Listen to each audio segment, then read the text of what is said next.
Hey folks, Hammy here, hope all's well and good. A big bunch of changes incoming to Overwatch. We are seeing potentially some big changes to Lucio on the PTR. He is getting things like an increase in the speed of his projectiles, an increase in his wall riding speed, as well as a kick of speed when he goes out of a wall ride, and a decrease in the size of his auras. There are also some changes to the way that Overwatch will calculate a win or a loss in things like 2CP to hopefully change your experience on things like Eichenwalde and Hanamura to try and make sure there are less draws. I'll cover those in more detail in another video, but what I wanted to jump into is the lore and story related implications of this patch. Now, as you can see on this screen, Overwatch is dropping a bit of story in a different way. Now, a lot of people have asked for Overwatch to try and show things like bios, a bit more story inside the actual game. And recently on the official boards, Michael Chu mentioned that there might be a chance to do this. It would come in bit by bit, and we should probably expect to see it coming in different places as patches go on. So here we go. We can now see that heroes have bits of their bio included, which is really cool. But what I wanted to spend this video doing, for you lore and story fans, was actually go through some of the cool little skin descriptions that pop up in game. Now, as I go over these, you can see nothing here so far, but if I look at that section here, have a look at Captain Amari. Obviously, we know about Ana being Strike Commander Morrison's second in command of Overwatch, but that's now in game, and not only is it in game, it's next to the skin. So what I'm going to do now is quickly flick through. I've actually flicked through a few heroes and seen a few little lore tidbits that we not actually had confirmed, even though maybe we could have guessed at before. So there are a few new little bits in here as well. Jumping onto this one, for example, Ana's call sign was Horus when she served in the Egyptian military during the Omnic Crisis, which is kind of pretty cool. And also, if you've seen my Egyptian Lore of the Skins video, which I'm going to link here below on a card and in the description, you can find out more about Horus, his significance among the Egyptian gods, and how it ties to the symbol of the Vajat, which is on the eye, which is in the middle of Ana's armour here, and then also in several other places in Egyptian mythology. Pretty cool. Okay, if we jump onto some of the other ones, like Merciful, for example, Ana's biotic rifle uses a modified version of Mercy's healing tech, although the weapon was created against the Doctor's wishes. We know this from the teaser image of the biotic rifle that was launched on the Overwatch Twitter shortly before Ana's release. But cool to see that in game, and also kind of cool to see that next to the Merciful skin. Just like a nice little tidbit there. For Shrike, recently Ana has operated under the alias of Shrike and is wanted for espionage, assault and theft in Egypt. Well, we saw Ana in the Old Soldiers comic like this. We also saw this picture of Ana in the attacking spawn of the Temple of Anubis in a file when many people were speculating who she was early days. So there you go, that's Ana. If we jump onto Bastion, we can see a little fascinated by nature but wary of a fearful humanity. Totally and utterly fair.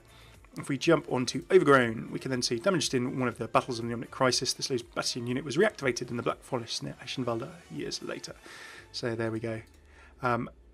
Of course, Omnic Crisis, fairly standard. We know that Bastions fought humans in battles around the world. Let's see what everyone else has. That's straight from D.va's bio. And let's see if D.va gets any little bits for her skin names. There you go. During her time as a professional gamer, D.va proudly represented South Korea in tournaments around the world. There we go, so that's just a nice little tie-in to the Korean Summer Games theme and skin. I do love that skin, very, very cool.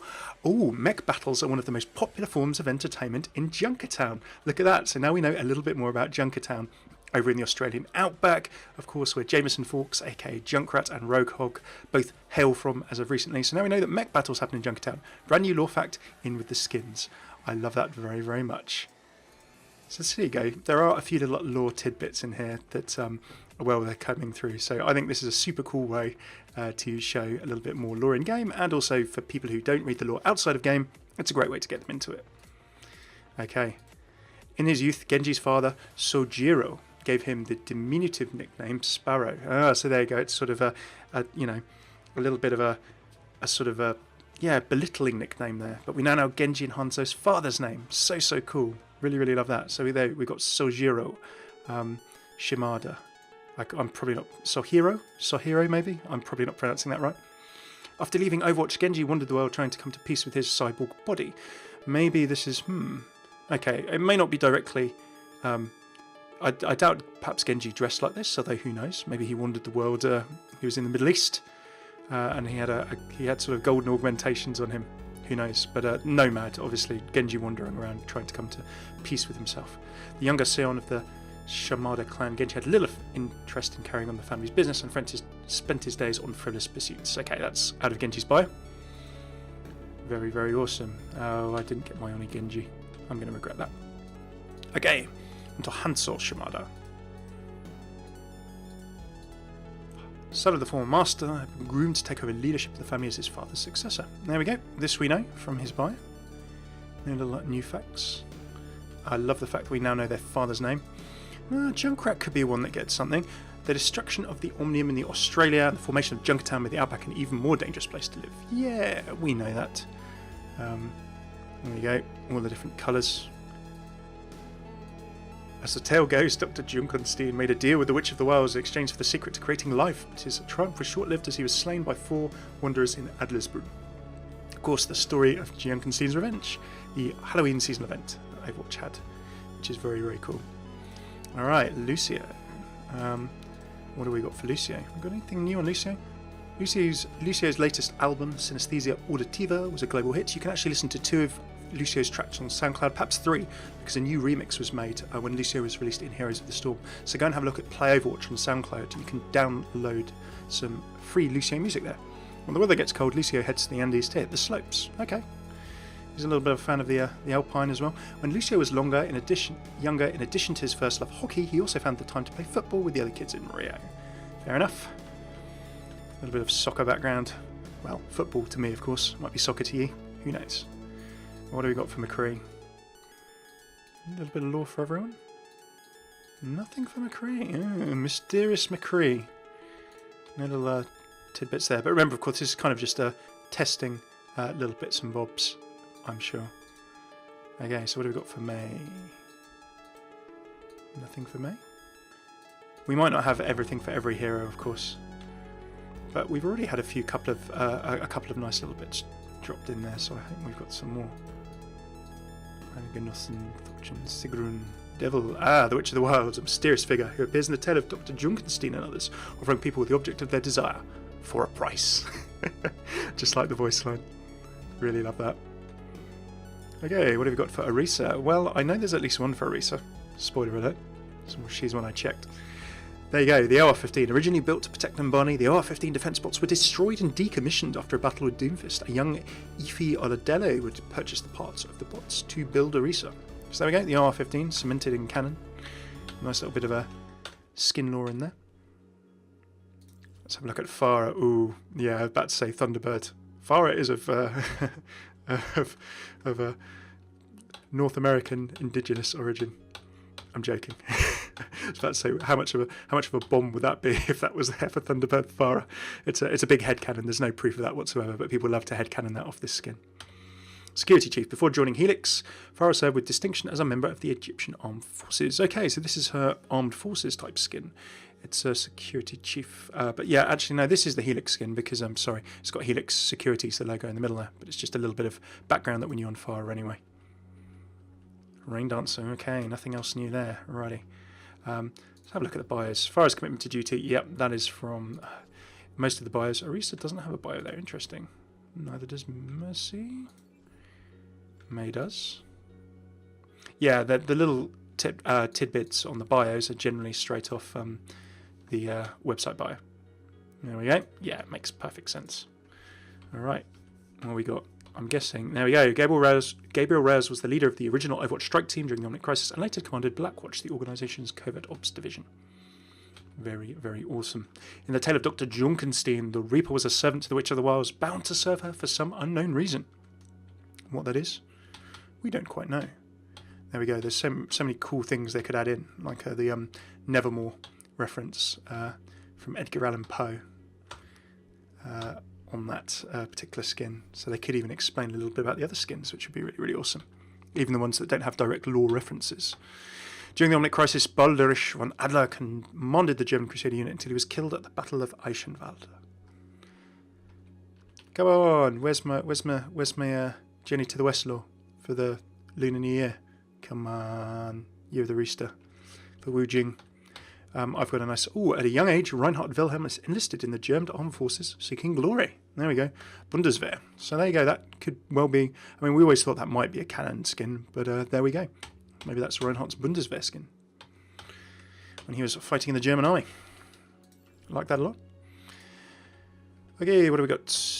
So we're going to have Junkenstein's monster, of course, armed with the secret of creating artificial life. Dr. Jameson Junkenstein birthed a monster. I don't know why I'm saying Junkenstein today. There you go, Islander and Toa.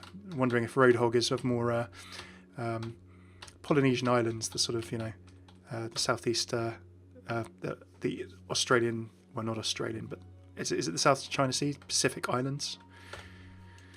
A lot of sort of headcanon around those skins as well. There we go. We'll get a Strike Commander Morrison, I'm sure. There we go. Knight Op 76. That is actually a canon one then, maybe. At his first opportunity, young Jack Morrison enlisted in the American Armed Forces to defend his country in the Omnic Crisis. So who knows, maybe that is actually a canon one then. Strike Commander Morrison. Oh, none for Strike Commander Morrison. There you go, I thought we'd Daredevil 76. Yeah, there you go. So I think we can actually have a look at this and say that, either they're just putting it in to test it out. But yeah, Daredevil 76 has nothing to do with that piece of bio lore. We know that. We know he was the Strike Commander of Overwatch until he was disbanded. But until it was disbanded. But that's a really cool way of showing a bid in game. Got any Sombrero? Orphaned after the Omnic Crisis, a young Sombra found a willing buyer for hacking ability in Los Muertos. So there we go. Her two Los Muertos skins. Makes perfect sense. I do like the Sombra down the sleeve there. A little bit of Sombrero. Go on, give us some Symmetra. Drop some Symmetra bombs on us. Designed by its most talented architects, Utopia is the jewel of the Vishkar Corporation's developments around the world. So there you've got Utopia. Notice a young age for her potential in the area of hardlight engineering. Satya Viswani was placed in the Vishkar Corporation's academy to become a future architect.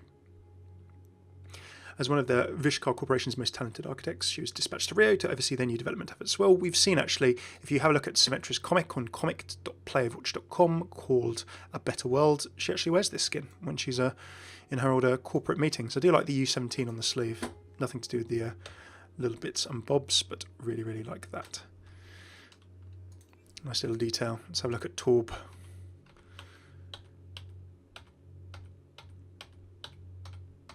Oh, okay. No Torb story.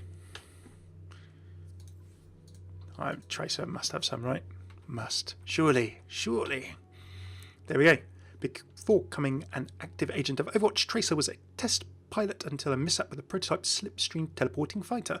I do love this. This does look like a pop pilot outfit for sure. Also note no crane accelerator on there as well, and her parachute on the back. I do love the Origins skins, the Origins edition. Anything else? Nope. Tracer did not take part in any athletics trials or anything. Anything about Widow?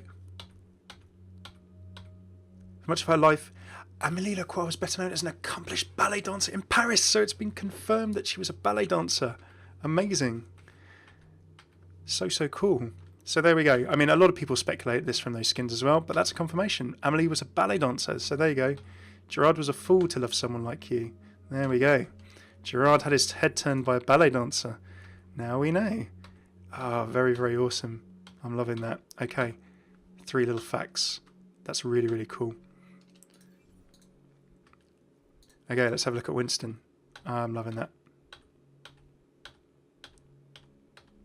No, nothing about Winston. Most of Winston's formative years were spent as a test subject in Horizon. Well, we know that. Obviously, he's got his Horizon gear on there with the little, logos and insignia in there as well. Awesome. Oh, I'm loving the little tidbits that they've released here. So cool. Okay, after a retirement from competition, she was deployed to the Krasnoyarsk front in Siberia. I think we've had that before. That's kind of near her home. Champion weightlifter, of course. And we know that she retired on the eve of the World Champs to enlist and defend her country. Oh, let's not skip over too quickly, lest we miss something. And Zenyatta. Any Zenyatta bombs to be had?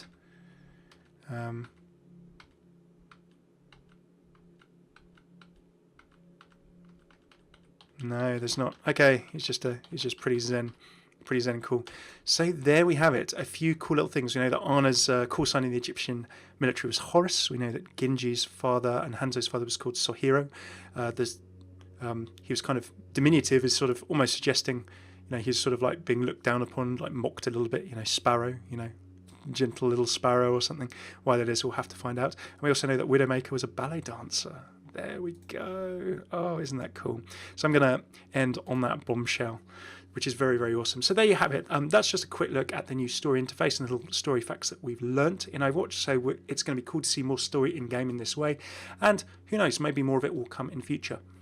There are some significant changes to Lucio, as well as to the way that Overwatch is now going to try and calculate how much progress you've made on a 2CP map in terms of capping the points to try and make less draws happen, to try and make sure that if teams have made more progress, then they're going to get rewarded perhaps with more wins, which is really cool. I'll cover those in a separate vid. What do you think of this new interface? What do you think of the Lucio changes, being that he is getting increased projectile velocity on his sonic barrier, so he's going to be able to fire his projectiles, they're going to travel more quickly.